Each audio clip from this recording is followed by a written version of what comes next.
It's a very important month this month, gentlemen. Women's History Month. Yes. Yeah. With that, there's been a lot of conversation going on about guard Caitlin Clark at University of Iowa. As I'm sure both of you and all the viewers know, she's really been tearing it up the last couple of years at Iowa. Last year, was able to lead her team to the national title game. Came up a little short against LSU, but this year, they're back in their bag. Right now, it's looking like she's probably the leading candidate for National Player of the Year. Most recently, she broke Pistol Pete Maravich's record for the NC2A Division I all-time scoring record. Turns out, and Fat Dragon, please look this up for me. There was actually a black woman, I want to say she played in the 70s, that actually has scored over 4,000 points. But because I think the NC2A wasn't a organization or just any like recognized body, I don't think she's actually included in the total. But there has been a player, and a black woman specifically, that scored more than her. I'm blanking on her name right now. But really, just to bring all this up, there's a lot of controversy as far as, are people giving her too much of attention? Why are we almost treating her like some Taylor Swift shit? I saw some people who were complaining about Travis Scott being at her game. Like, bro, she's a baller. And Jake from State Farm. Really? That motherfucker's everywhere. I don't like it. Get him out of there. Hater. Fact Dragon. Fat Dragon. 1970s, Pearl Moore Yep. played for Francis Marion College in the late 1970s. Fire. She sets the record by scoring 4,061 points. Oh, that's a lot of buckets. But that's neither here nor there. But do y'all feel like we've gotten to a point now where, at least in the college basketball realm, the women's game is almost drawing just as much attention, if not more, than the men's? 100%.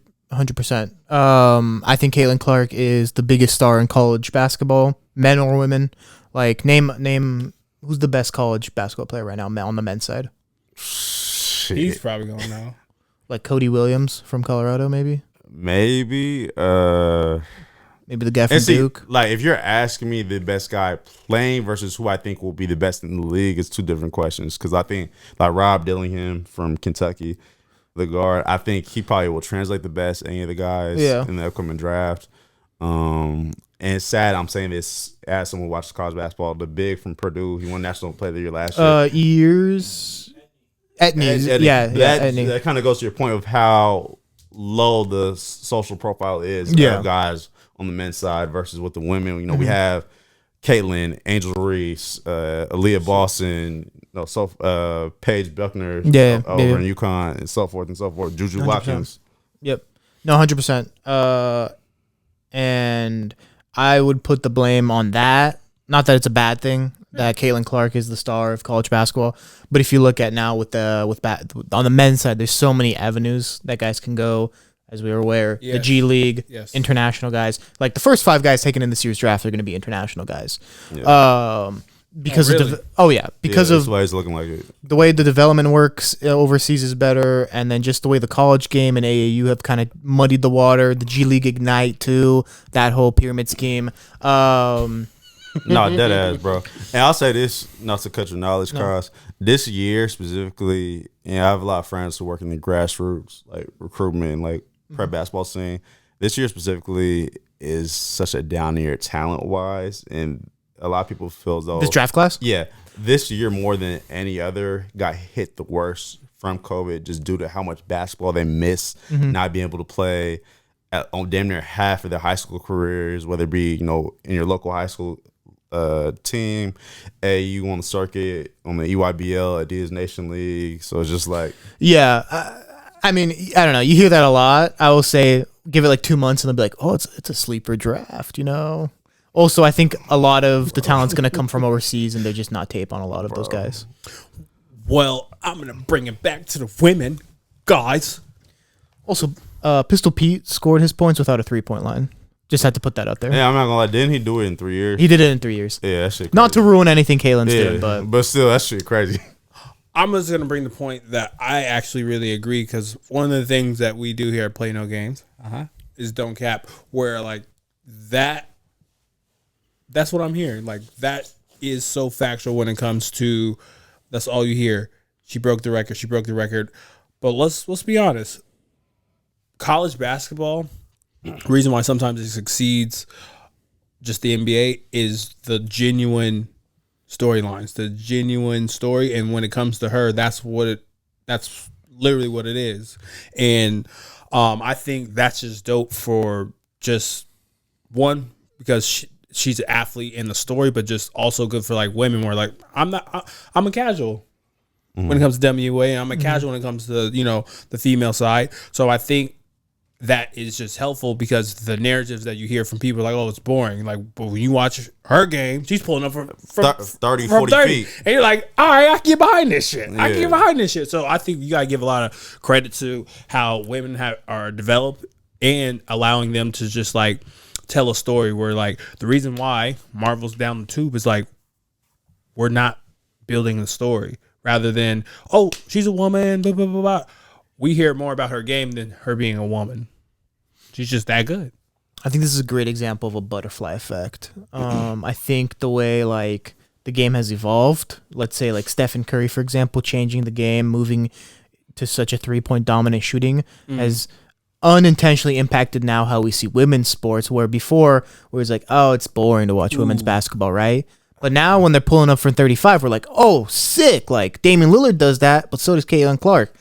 So now, unintentionally, we've actually found a nugget within women's basketball that, like, the general basketball fan / maybe the one that normally wouldn't watch WNBA. It's crazy you said it has leveled the playing field as far as the viewership experience because, like in the early to mid 2000s, people were marveling as far as, like, these athletes who could do like a 360 windmill in game, whereas now, like, if you look at the top 25 players in the NBA right now, I'm going to say at least probably 17 of them are elite 3-point shooters. So it's kind of crazy, how she's like almost become a hated figure, but she never talks. No, I don't know That where the flop hate's was really crazy, coming though. from. Oh, with the fan storm. Like, Yeah. girl, if you don't get your ass up. Same with that guy from Duke.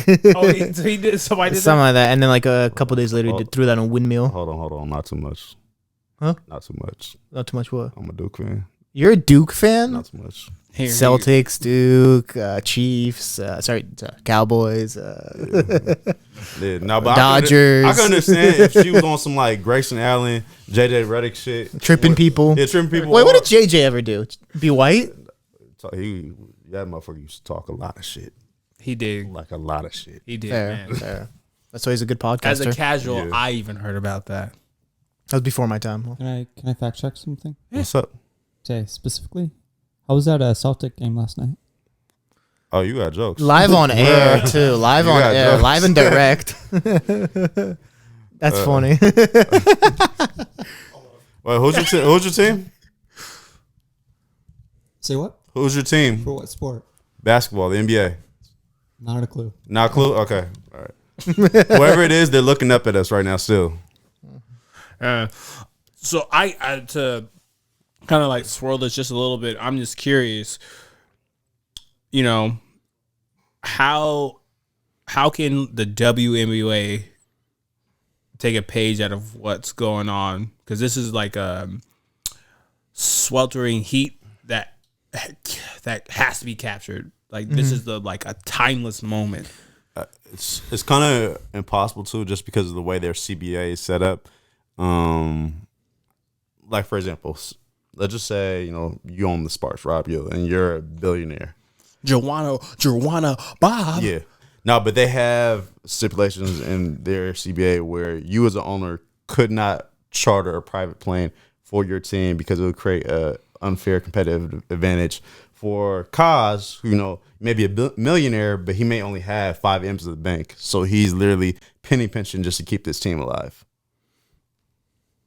So it's a combination of that, a combination I don't think of being able to leverage existing rivalries that have existed prior to them entering the WNBA, brand partnerships, whether it be, like with women's feminine products, Nike collaborations, there's limitless stuff that could happen that I just don't think the WNBA does a great job of, just because, say, 80% of the owners just do this as a tax write-off and because they're bored. Yeah. I'll say this also, and I